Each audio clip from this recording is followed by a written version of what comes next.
Hey hi guys. So ఈ సెషన్లో మనం ఏం నేర్చుకున్నామంటే మనం ఆల్రెడీ ప్రీవియస్ వీడియోలో మనం యాంకర్ ఎలిమెంట్ గురించి నేర్చుకున్నాం కదా. సో యాంకర్ ఎలిమెంట్లో మనం ఏంటంటే సో ఒక ఎక్స్టర్నల్ రిసోర్సెస్ని పెట్టాం, అంటే గూగుల్ హెచ్టిటిపిఎస్ స్లాష్ గూగుల్.com అని చెప్పేసి ఒక వివరాలు ఇచ్చినాం. ఇక్కడ ఏంటంటే మనం same within the same డాక్యుమెంట్లోనే ఇట్లా ఉంది కదా, అది సేమ్ ఒకటే పేజ్, ఇది single page. So within the same HTML డాక్యుమెంట్లోనే మనం ఈ యాంకర్ ట్యాగ్ని యాంకర్ ఎలిమెంట్ యూజ్ చేసి ఎలా నావిగేట్ అవుతామో చూద్దాం. So with some simple project. So ఇది ఏంటంటే ఒక పర్సన్ యొక్క డీటెయిల్స్ అనుకుందాం. ఓకే,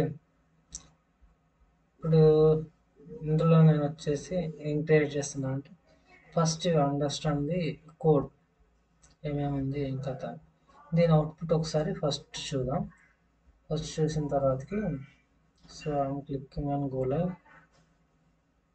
లైవ్ మీద క్లిక్ చేసి సో నేను అవుట్పుట్ అనేది ఇలా వస్తుంది. సో ఒక ప్రొఫైల్ ఫోటో అండ్ ఇక్కడ త్రీ లింక్స్ వస్తున్నాయి, బట్ మనం ఇక్కడ ఏం ప్రొవైడ్ చేయాలి వీటికి. ఓకేనా, అది మనం ఎలా ప్రొవైడ్ చేయాలో చూద్దాం. సో ఇక్కడ సో అని చెప్పేసి నేమ్, డీటెయిల్స్, పర్సనల్ ఇన్ఫో అని చెప్పేసి కొంచెం ప్యారా. సో ఇట్లా వచ్చింది. ఇట్లా సింపుల్ ఒక పేజ్ అనేది పేజ్ ఒక పర్సన్ సంబంధించిన డీటెయిల్స్ గురించి. సో ఇప్పుడు మనం ఏంటంటే ఇక్కడ ఏవైతే ఇక్కడ లింక్స్ పెట్టినామో ఈ లింక్స్ని మనం ఇప్పుడు ఇన్యాక్టివ్లో ఉన్నాయి ఈ లింక్స్, వీటిని ఇప్పుడు మనం యాక్టివ్ లింక్స్ కింద మార్చుదాం.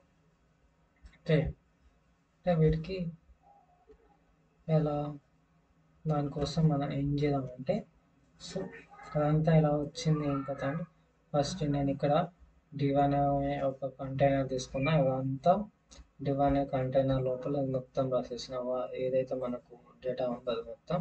సో ఈ కంటైనర్ని మనకు క్లాస్ సిఎస్ఎస్ క్లాస్ సెలెక్టర్ తోటి సో సిఎస్ఎస్ స్టైల్స్ అనేసి ప్రొవైడ్ చేసినాం. ఇవి మనకు చూసుకుంటే index.cssలో ఉంటుంది. సో దీనికి ప్యాడింగ్ అని ఇచ్చేసి display text direction justify content align items అని చెప్పేసి ఇచ్చినాం. ఆల్రెడీ ఇవి మనకు తెలుసు. సో ఈ డిస్ప్లే ఏంటి, ఇవన్నీ ఏంటి అనేది ఆల్రెడీ మనం ప్రీవియస్ వీడియోలో చూసినాం. సో ఇక్కడ యాంకర్ అన్ని ఎలిమెంట్ని యూజ్ చేసి త్రీ లింక్స్ అనేవి అయితే పెట్టినాం. సో నెక్స్ట్ ఏం చేసినాం, ఇక్కడ div అని ఇంకొక కంటైనర్ తీసుకొని ఇక్కడ నేను ప్రొఫైల్ ఇమేజ్ చూపించినాం కదా, దానికి ఒక ఇమేజ్, దాని కింద నేను సెట్టింగ్ h2 అనే ట్యాగ్ తీసుకొని ప్రొఫైల్ ఎవరైతే ఉంటారో అలా యూజర్ యొక్క నేమ్ని ఇక్కడ ప్రొవైడ్ చేసాం. నెక్స్ట్ ఇంకో div అనే సెక్షన్ div అనే కంటైనర్ తీసుకొని ఇక్కడ మనం డీటెయిల్స్ అనేవి యాడ్ చేసినాం అనమాట. సో h2 అని చెప్పేసి డీటెయిల్స్ అని హెడ్డింగ్ ఇచ్చేసి ఒక పారాగ్రాఫ్ ఎలిమెంట్ తీసుకొని కొంచెం ఇన్ఫర్మేషన్ మనం తెచ్చుకొని ఇక్కడ చూపిస్తున్నాం. అండ్ ఇక్కడితో పాటు ఇంకేం ఇచ్చాము, ఇక్కడ ఇంకో div అని చెప్పేసి కూడా ఇచ్చినాం. సో ఇంకో div అని చెప్పేసి కూడా ఇక్కడ ఇచ్చినాం. సో మొత్తానికి మనకి ఇక్కడ ఏంటంటే త్రీ కంటైనర్స్ ఐటమ్స్ ఉన్నాయి. సో ఈ త్రీ కూడా సపరేట్ సెక్షన్స్ లాగా మనం కన్సిడర్ చేద్దాం. సో సపరేట్ సెక్షన్ లాగా కన్సిడర్ చేసి ఈ లింక్స్ అనేవి ఎప్పుడైతే మనము క్లిక్ చేస్తామో అప్పుడు ఈ సెక్షన్స్కి నావిగేట్ అయ్యే విధంగా ఇప్పుడు మనం ఈ పేజీని మార్చుదాం. సో దానికోసం మనం ఏం చేద్దాం అంటే సో ఎక్కడైతే మనం సపరేట్ పట్టినామో అంటే కంటైనర్స్ రాసినాం కదా, ఇప్పుడు దానికి మనం ఐడి అనే యాట్రిబ్యూట్ ఇవ్వాలి. సో ఐడి అనే యాట్రిబ్యూట్ దేనికి యూజ్ చేస్తాం, సో ఏదైనా HTML ఎలిమెంట్ని మనం యూనిక్గా ఐడెంటిఫై చేయాలి అంటే ఈ ఐడి అనే యాట్రిబ్యూట్ యూజ్ చేస్తాం కదా.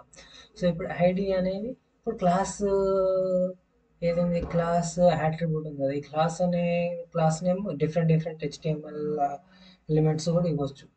బట్ ఐడి అనేది మస్ట్ అండ్ షుడ్ యూనిక్గా ఉండాలని అలానే మనం చూసినాం. సో దీనికి ఇప్పుడు ఐడీస్ అనేవి ప్రొవైడ్ చేద్దాం. సో ఐడీస్ ప్రొవైడ్ చేసి ఫస్ట్ ఏముంది, ప్రొఫైల్ ఉంది కదా, ఫస్ట్ ప్రొఫైల్ వరకు ప్రొఫైల్ అని చెప్పేసి ఇస్తున్నాం. అండ్ నెక్స్ట్ ఇది డీటెయిల్స్ కాబట్టి ఆల్రెడీ ఇక్కడ డీటెయిల్స్ అని ప్రొవైడ్ చేసినాం. ఓకే, ఇంకా నెక్స్ట్ థర్డ్ వచ్చేసి ఏంటిది, బయో కాబట్టి సో బయో అని చెప్పేసి ఇచ్చేద్దాం. సో ఇప్పుడు మనం ఐడీస్ అయితే ప్రొవైడ్ చేసినాం.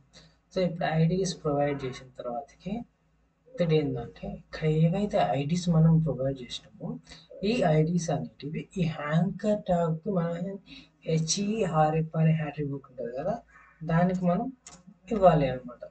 దానికి మనం ఇచ్చేస్తే అప్పుడు ఎప్పుడైతే మనం ఈ ప్రొఫైల్ మీద క్లిక్ చేస్తామో ఈ ప్రొఫైల్ అనే సెక్షన్కి నావిగేట్ అవుతుంది. సో ఫస్ట్ మనం ఏం చేయాలంటే ఈ ఐడి నేమ్ ఇచ్చే దానికంటే ముందు మనం ఇక్కడ హ్యాష్ అనే సింబల్ని యూజ్ చేయాలి. హ్యాష్ అనే సింబల్ని యూజ్ చేసి మనం ఇక్కడ ఏదైతే ఐడి ప్రొవైడ్ చేసినామో ఆ ఐడిని ఇక్కడ ఇవ్వాలి. నెక్స్ట్ సేమ్ త్రీటికి అట్టాగే ఇచ్చేద్దాం.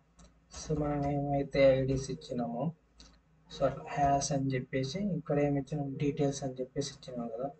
సో డీటెయిల్స్ అండ్ నెక్స్ట్ ఇంకో వచ్చేసి ఏముంది, సో హెచ్ఆర్ఈఎఫ్ అని చెప్పేసి ఇచ్చేసి సో హ్యాష్ ఇంకోటి బయో అని చెప్పేసి ఇచ్చినాం కదా. సో ఇప్పుడు మనకి ఈ లింక్స్ అనేటివి మనం టార్గెట్ కాకుండా ఈ లింక్ మీద క్లిక్ చేస్తే ఎక్కడికి వెళ్ళాలి, సో ఎక్కడికి నావిగేట్ కావాలి అనే దాని ఇన్స్ట్రక్షన్ మనం ఇచ్చినాం. ఒకసారి దీన్ని సేవ్ చేసేసి బ్రౌజర్ ఓపెన్ చేసి చూద్దాం ఏం వస్తుందో. ఇప్పుడు మనకి లింక్స్ని చూసుకుంటే యాక్టివ్ లింక్స్లోకి మారిపోయినాయి. సో ఇప్పుడు మనం ఇక్కడ మౌస్ ఓవర్ చేస్తే హ్యాండ్ సింబల్ వస్తుంది అండ్ కలర్ కూడా చేంజ్ అయిపోయింది కదా. సో ఇప్పుడు మనం ఇట్లా మౌస్ ద్వారా స్క్రోల్ చేస్తున్నాం. ఇట్లా మౌస్ ద్వారా స్క్రోల్ చేయకుండా ఇప్పుడు నేను ఇక్కడ బయో అనే సెక్షన్ మీద క్లిక్ చేస్తే సో ఇట్ విల్ నావిగేట్ అంటే ఇక్కడ పర్సనల్ ఇన్ఫో ఉంది కదా, సో ఇక్కడికి వెళ్ళిపోయింది, ఇక్కడికి నావిగేట్ అయ్యింది.